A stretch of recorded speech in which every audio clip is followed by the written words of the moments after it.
3, 2, 1.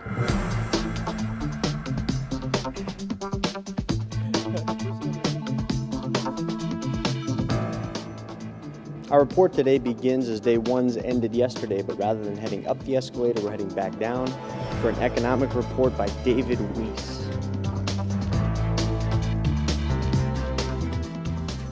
Economic forecasts are always an inexact science, not necessarily built on strong foundations, but rather on educated guesses, which would be the upside from Weiss's comments today after hearing his message. David, thank you very much for your talk in there. Very enlightening, a lot of graphs. You can kind of get lost in that a little bit. Maybe if you would just kind of break it down a little bit and the overall message of what you talked about today. Well, the basic message is things are starting to turn around, but it's going to be a very slow turn. The problem in non-residential construction, we lost a lot of jobs. That means you got a lot of empty office space. We closed a lot of stores. You've got a lot of empty retail space. Until you start filling that in, you're not going to need to build another office building or another shopping center. We've had a tough couple of years. Things look like they're bottoming out. We think they're going to start turning up again next year, but it's going to be a slow turn. And that's been one of the problems on the employment side. Switching gears from speculation to specialization, a feature on the agenda every year is the owner panel, whereby this year Bob Miskey of Oswego Creative managed the discussion from some of the biggest names in our industry talking about our work. American Electric Power, LA Unified School District, Con Edison, Southern Company, BP, Chrysler, and Ford. A worthwhile hour spent, I do believe. Philip, your thoughts on the panel here this morning, I guess a value and why you accepted to come down to talk to the ironworkers and their contractors. I felt it was really important to maintain that continuous relationship with the ironworkers that we have already and just continuously improve our relationship and hopefully better understand what we can do to help them in the performance of their work and how they can help us in accomplishing our mission, and that was the most important thing. I thought it was excellent. I appreciate the opportunity to come down. The ironworkers are absolutely a proactive group. The only thing I wish we could have had some question time. I would have loved to have heard what the audience had in terms of questions after hearing us talk. I would like to have heard some response back, but I thought it was absolutely valuable. Enjoyed it immensely. I thought it was great. I think the number one thing that we need to stress is our relationship with the owners. That's something that I've tried to work on with our owners, and that's number one. Maybe a takeaway from them, one thing that they mentioned that particularly stuck out in your mind? Safety.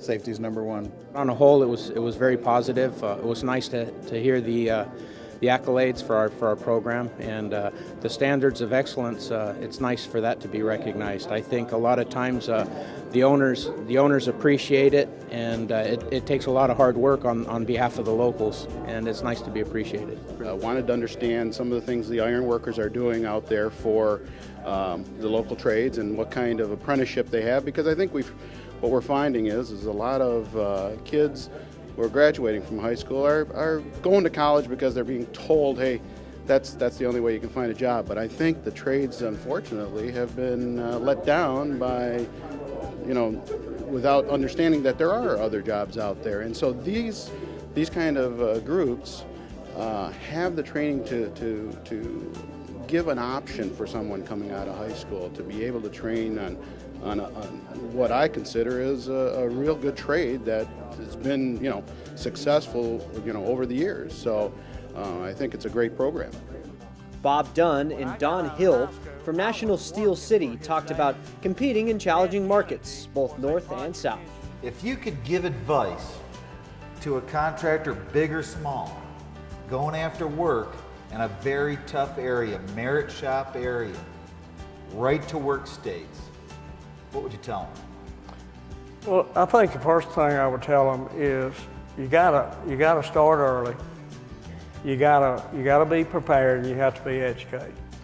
Do not ever walk into something that you don't feel like you're prepared to walk into. Part of it takes a little bit of courage, get outside your comfort zone, but it really comes down to working together, making it the best job we can make it. Harvey Swift updated the meeting on 2 Department of Labor grants, the Distance Learning Grant, and the Wind Turbine Training Grant. The key? Ironworkers learn best by doing. On the 11 o'clock hour, Executive Director Daryl Roberts, Helmets to Hard Hats. Daryl, just go ahead and give me a Cliff Notes version of your talk today. Well, the most important thing I'm going to talk about today is that Helmets to Hard Hats is still here. There's a lot of rumors going around that we've been affected adversely by the funding, and we have, but Helmets to Hard Hats is still here. A couple of the other items is the post 9/11 GI Bill. That's huge for the building trades and our apprenticeships. The fact that veterans can now claim that and use that for their apprenticeship. We're also going to discuss our statistics for 2010. So just an overview. Yesterday during the contractors town hall, there were 3 or 4 questions about Helmets to Hard Hats, how much the ironworkers support it. I think it's a great forum. You guys can come down here and, say what's up with the news and give them an update, maybe just your thoughts on partnering with the ironworkers in this endeavor. Well, look, the Helmets to Hard Hats exist because of the building trades, and the ironworkers are one of the biggest supporters. So the opportunity to come down here and speak with them and tell Impact what we're doing and how we're achieving our goals is a great opportunity, and I always feel welcomed here. Finally, Dr. Rick Sullivan talked about value-added training for fabrication shops. The verdict? In shops and in the field, ironworkers are the best trained construction professionals because of the relationships that exist between labor and management. 3-time Emmy Award-winning television sports announcer Greg Gumbel lightened the mood over lunch. Greg, your topic of your talk here today. It's called Rewind, Review, and Replay, and it's something that's just for lack of a better title because I incorporate a couple of things. I incorporate some past experiences. I incorporate people that I've had the opportunity to work with and who I've gotten to know over the years, and it's a little bit of a potpourri, but to try to read anything into the title, you could drive yourself nuts. A welcomed break from business before beginning the afternoon breakouts. Sessions that covered the new crane standard, ornamental ironwork, and a North American reinforcing update, headlined by Steve Parker. A lot of work out there to get as far as reinforcing. A lot of work coming, and we have a lot of opportunities to organize a reinforcing market, and add a lot of new members to our union. When it comes back, it's going to come back reinforcing so much more, I think, than structural steel. There's just a lot of reinforcing work coming up in the country. 2 days up, 2 days down. Thanks for your time and attention today. Up next, Wednesday's schedule.